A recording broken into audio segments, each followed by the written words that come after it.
Bonjour, je m'appelle Dominique Selva, mon nom d'auteur c'est Dominique S.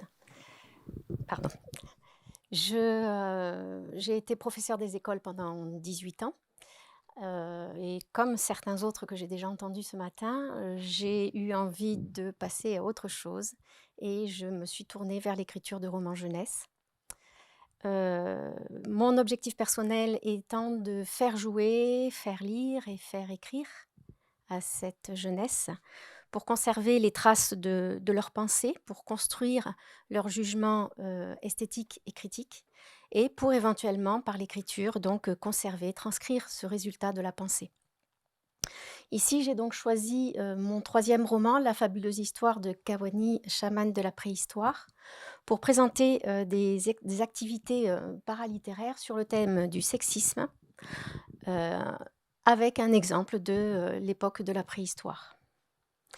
Ce roman, d'ailleurs, se situe dans une grotte qui est pas très, très loin de nous, hein, puisqu'elle est en Gironde. Elle se situe à c'est la grotte de Père-non-Père. C'est un roman qui est destiné aux jeunes de 10-13 ans, à peu près, et donc qui aborde les différences de comportement entre, les hommes et les femmes. Ce roman donc parle de cette petite jeune fille Kawani de la préhistoire qui, doit lutter contre les a priori des membres de son clan pour se faire accepter telle qu'elle est, malgré son jeune âge, malgré le fait que ce soit une fille, c'est une chamane.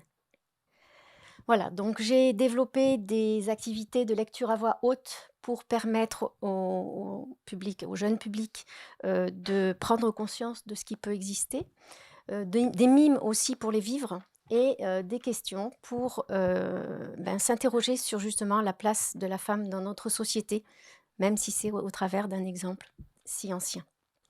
Voilà, donc j'ai cherché à faire des activités, donc dans le jeu, la lecture, l'écriture pour amener à cette réflexion. Parce que je me dis que ma foi, réfléchir en jouant pouvait être une nouvelle approche, de ce genre de sujet comme, des faits de société actuels et comme justement la place de la femme dans notre société. Ici, c'est un jeu de mime donc que j'ai, fabriqué. En bas de la photo, les cartes marron représentent donc des cartes qui sont distribuées aux enfants. Les enfants seront donc, à partager en 2 groupes. Dans le premier groupe, un enfant prendra la carte, aura à mimer, l'activité qui est une activité de l'époque de la préhistoire, hein, comme par exemple tailler un silex, faire du feu.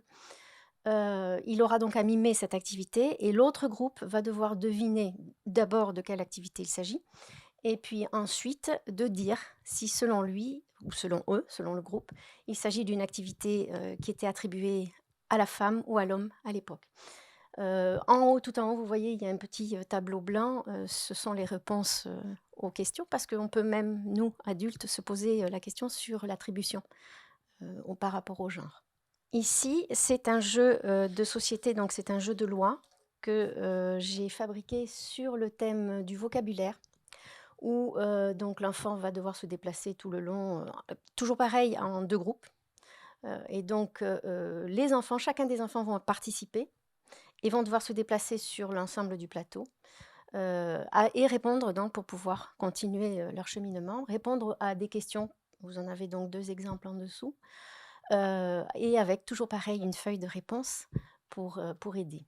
Il y a bien sûr, comme dans tous les jeux de loi, des cases, de couleurs, qui, sont des cases rejouer, reculer, faire jouer un partenaire, passer son tour et cetera. Ici donc, j'ai voulu mettre un petit peu l'accent sur, la place du genre dans notre vocabulaire. J'ai donc, voilà, j'ai donc par exemple cette question: «Quel est le masculin est-ce que le masculin de voile a le même sens que son féminin?» Alors bien sûr, j'ai été assez, sélective quant au choix de mes mots et de mes questions. Je n'ai pas demandé si entraîneur et entraîneuse avaient le même sens, ni chauffeur-chauffeuse d'ailleurs, même si celle-là, pourrait être un intéressant débat à mettre en place justement. J'ai donc voilà, fait un petit peu attention à ce que j'abordais comme sujet parce que je reste quand même ça concerne quand même des enfants. Le troisième jeu, c'est un jeu de lecture à voix haute, donc j'ai, fait des extraits j'ai écrit des extraits de scénettes que j'ai écrite moi-même, sur le thème de la publicité, mais vue par des personnages de contes de fées classiques, comme Le Petit Chaperon Rouge et Mère Grand ou comme Barbe Bleue. Et donc là, c'est pareil, le groupe pourra être divisé en 2 équipes. Un joueur d'une équipe pourra donc prendre une fiche. Alors évidemment, j'ai fait des fiches roses et des fiches bleues, mais les fiches roses seront attribuées bien sûr aux filles, mais pour jouer des personnages de garçons, et les fiches bleues aux garçons pour jouer des personnages de filles. Donc c'est un petit peu sur le principe de vie ma vie, c'est un pied de nez en même temps à l'attribution des couleurs, hein, qu'on donne en fonction du genre. Et je cherche par ce biais à un petit peu déstabiliser les enfants en les faisant sortir de leur zone de confort et en les faisant s'exprimer sur un rôle qui normalement qui est de sexe opposé. En fin de lecture, on peut effectivement, proposer aux enfants, de faire un petit peu le point sur ce qui les aurait éventuellement déstabilisés et pourquoi. Voilà, donc comme vous voyez, ce sont 3 jeux qui sont simples à utiliser. Les règles de base sont en principe connues de tous. J'ai quand même fait des fiches techniques, pour pouvoir, les expliquer. Elles sont donc faciles à expliquer, les jeux sont faciles à expliquer et rapides à mettre en place. Le matériel, je l'ai donc fabriqué moi-même puisque j'ai conçu les jeux. Il est prêt à l'utilisation, il n'y a aucune préparation en amont. Je m'adresse donc à des groupes de 20-30 enfants que l'on partagera en 2 sous-groupes. Alors je laisserai le soin à l'adulte encadrant habituel de faire ce partage et de choisir 2 parmi les 3 activités que je propose, de façon à ce que, chacun des groupes puisse, effectuer, les 2 activités pour pouvoir avoir le même vécu ensuite. Donc je prévois une vingtaine de minutes par activité. Et pour, le 2e groupe donc qui serait donc, encadré par l'adulte habituel, je propose bien sûr de lui prêter les activités, les jeux et en même temps les fiches détaillées si c'était nécessaire. Je voulais aussi, préciser, si par exemple il s'agit d'un groupe qui est de moins de 15 enfants, évidemment l'animation je peux la faire toute seule. J'ai pas besoin d'un autre encadrant. Voilà, donc c'est une activité, que je pense pouvoir se dérouler en 1 heure. Pourquoi 1 heure? Parce que, 20 minutes pour chacune des 2 activités, plus un retour au calme, d'une vingtaine de minutes aussi, qui permettra un petit peu à l'ensemble des enfants de s'exprimer sur leurs ressentis, de commenter et de répondre à la fameuse question de la place, de la femme dans notre société.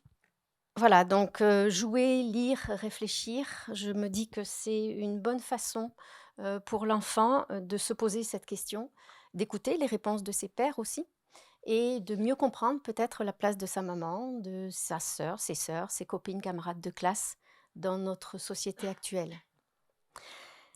Je voulais aussi préciser que je proposais des activités similaires sur le thème du harcèlement scolaire avec mon roman précédent. Heu, que ces activités, je les ai déjà bien sûr mises en place dans des écoles, avec des CM1, CM2, mais aussi en collège, avec des 5e. Je comment dire? Je crois qu'il y avait des responsables d'établissements scolaires. Je suis inscrite sur le fichier ADAGE et au pass culture. Donc ça permet aussi, des avantages financiers. Je voulais aussi préciser que j'avais donc à votre disposition tout à l'heure, les jeux pour vous les présenter, ainsi que mon flyer qui, détaille, mes coordonnées, mais aussi les différentes activités puisque je fais aussi des ateliers d'écriture. Et je reste donc à votre entière disposition pour, répondre à toutes vos questions. Je vous remercie pour votre écoute.